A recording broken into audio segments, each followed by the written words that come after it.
લક્ષ્ય ન્યૂઝ, એક નજર, એક લક્ષ્ય. અમરેલીમાં કરોડોના ખર્ચે બનેલો ચક્કરગઢ અંડરપાસ રોડ વિવાદમાં. અમરેલી શહેરના ચક્કરગઢ રોડ ઉપર તાજેતરમાં જ કરોડો રૂપિયાના ખર્ચે નિર્માણ પામેલા રેલવે અંડરપાસ અત્યારે સ્થાનિક અને વાહન ચાલકો માટે માથાના દુખાવા સમાન બન્યો છે. લોકાર્પણના ટૂંકા ગાળામાં જ અંડરપાસની સુવિધાઓ કથળતા તંત્રની કામગીરી સામે ગંભીર સવાલો ઉઠી રહ્યા છે. અંડરપાસ પાસે બનાવવામાં આવેલા સ્પીડ બ્રેકરની ઊંચાઈ નિયત કરતાં ઘણી વધારે હોવાના આક્ષેપ થઈ રહ્યા છે, જેને કારણે ટુ વ્હીલર ચાલકો સ્લીપ થઈ રહ્યા છે અને નાની ફોર વ્હીલ ગાડીઓમાં નીચેના ભાગ અડી જવાથી મોટું નુકસાન થઈ રહ્યું છે. અંડરબ્રિજ પાસે બંને સાઈડ પાણીના નિકાલ માટે મૂકવામાં આવેલી લોખંડની જાળીઓ એટલી નબળી ગુણવત્તાની છે કે એક જ મહિનામાં 3 વખત તૂટી ચૂકી છે. તૂટેલી જાળી અકસ્માતને ખુલ્લું નિમંત્રણ આપી રહી છે. અંડરબ્રિજની આસપાસ સ્ટ્રીટ લાઇટોની પૂરતી વ્યવસ્થા ન હોવાથી રાત્રિના સમયે વાહન ચાલકોને ભારે હાલાકી ભોગવવી પડે છે. અંધારાના કારણે સ્પીડ બ્રેકર દેખાતા નથી, જે ગંભીર અકસ્માતનું કારણ બની શકે છે. તંત્રએ કરોડો રૂપિયા વાપરી નાખ્યા, પણ કામમાં ગુણવત્તા જેવું કંઈ નથી. સ્પીડ બ્રેકર એટલા ઊંચા છે કે ગાડીઓ પછડાય છે અને લાઇટો વગર રાત્રે નીકળવું જોખમી છે. હાલમાં જોખમી સ્પીડ બ્રેકર તોડી યોગ્ય માપ સાઇઝના નવા બ્રેકર બનાવવા, ગટરની જાળીઓ મજબૂત બનાવી જેથી વારંવાર તૂટે નહીં, તેમજ સમગ્ર અંડરપાસ વિસ્તારમાં તાત્કાલિક નવી સ્ટ્રીટ લાઇટો કાર્યરત કરવા લોકોએ માંગ કરી છે. રિપોર્ટર ટીનુભાઈ લલિયા. શું નામ છે, ક્યાં રહ્યો છો ને શું તકલીફ?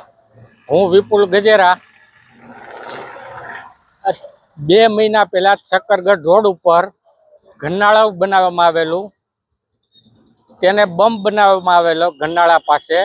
એ બમ્પમાં અત્યારે ઓલરેડી 4 વ્હીલ ગાડીઓ હેઠળના ભાગમાં ટેડી જાય છે, પ્લસ ત્યાં આગળ પાઇપ નાખવામાં આવે છે. એ પાઇપ ગરનાળું બનાવ્યા પછી 10 દિવસમાં એકવાર તૂટી ગયેલા, ફરી પાછા અત્યારે એ જ હાલતમાં છે કે જાણે પ્રશાસન એવી રાહ જોઈ રહ્યું હોય કે કોઈ અહીંયા દુર્ઘટના ઘટે. હમણાં થોડો સમય પહેલા જ લીલિયા રોડે એક વ્યક્તિની જાન ગઈ હતી આવી જ દુર્ઘટનામાં. અહીંયા પણ આ પ્રશાસન અમને એવું લાગે છે કે કોઈ દુર્ઘટનાની રાહ જોઈ રહ્યું છે. અને રાતના સમયે આવી તો ટીડ લાઇટની પણ વ્યવસ્થા નથી. અને મહત્વનું તો એ વાત છે કે અહીંયા શહેર ભાજપ પ્રમુખનો રોજનો રસ્તો છે, અહીંયા જ રહે છે અને રોજ અહીંથી ચાલે છે. તો પણ મને એમ કહેવાનું થાય છે કે અહીંયા એમને શું નજરે આ હાલત નહીં સરતી હોય. મારું એમ કહેવાનું છે કે આ પ્રશાસનને આ વહેલી તકે રિપેર કરો, કોઈની જાનહાનિ થાય એની રાહ તમે જોવો છો કે પછી તમારે વહેલા કરવાનું છે? આ બસ એટલું જ મારે કહેવાનું. માગણી એ કે આ બમ્પ છે એને વ્યવસ્થિત કરે. 4 વ્હીલ ગાડી હેઠેથી અડી જાય છે અને આ જે વચમાં પાઇપ નાખેલા છે એ અત્યારે સાવ બેસી ગયા છે. જો 4-5 દિવસ આમનામ રહ્યા તો કોઈની જાનહાની થશે, એ 100%ની વાત છે.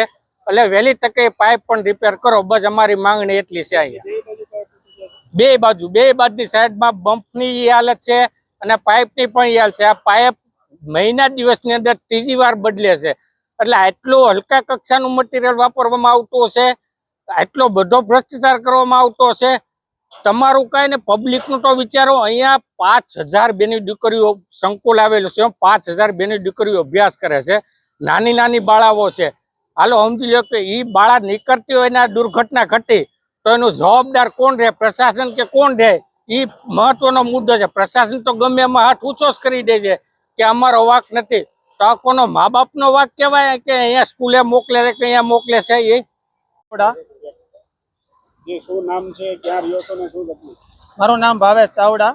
હું અહીંયા જ રહું છું, આ સંકુલવાળા રોડે, ચક્કરગઢ રોડે. અહીંયા ગરનાળા બનાવેલો તો પછી અહીં કણે ગટર પાણીની કાઢેલ છે, જેના પાઇપ વારંવાર તૂટી જાય છે. 1-2 વાર તો બદલાવેલ છે, પણ છતાં અત્યારે એની હાલત છે, બરોબર. અને બમ્પ એટલા ઊંચા કરેલા છે કે 4 વ્હીલ વાળાને નીચેથી અડી જાય છે અને ભટકાય છે અને નુકસાની થાય છે. અને અત્યારે બાળાઓ નીકળતી હોય, ભણવા જતી હોય, એ બધી અહીં કણે સાયકલો હાંકતી હોય ને ધડાધડી અવાજ આવે છે. બીકની મારે ગાડી એની હાથમાંથી વધારે લીવર દેવાઈ જાય અથવા પડી જાય છે, એવી દુર્ઘટનાઓ થાય છે. તો અમે સરકારને એ પ્રાર્થના કરીએ છીએ. એનો આજે 1-1.5 મહિનો ચાલુ થયો છે. એમાં તો 3જી વાર પાઇપ બદલાવી નાખ્યા છે, બરોબર છે. અને અહીં ક્યાંય સ્ટ્રીટ લાઇટની વ્યવસ્થા નથી. રાતે અહીંયા નીકળીએ તો નકરું અંધારું હોય, તો એકલી બેનું દીકરીઓને નીકળવું પડે તો ડર જેવું મહેસૂસ કરે છે અને આવતી નથી. અમારે એને લેવા તેડવા આવવું પડે છે, એકલીઓ નીકળી નથી શકતી. અમારી માંગ એ જ છે કે અહીંયા જે લાઇટોની વ્યવસ્થા કરી દે, કારણ કે આ રોડ મેઇન રોડ છે, અહીં હજારો માણસો નીકળે છે આખો દિવસમાં. અને આ જે ગટર છે એનું પણ કામ વ્યવસ્થિત કરે અને આ બમ્પને છે ને બહુ નજીક, ગટરની નજીક છે તો એને થોડોક દૂર રાખે જેથી વાહનો ભટકાય નહીં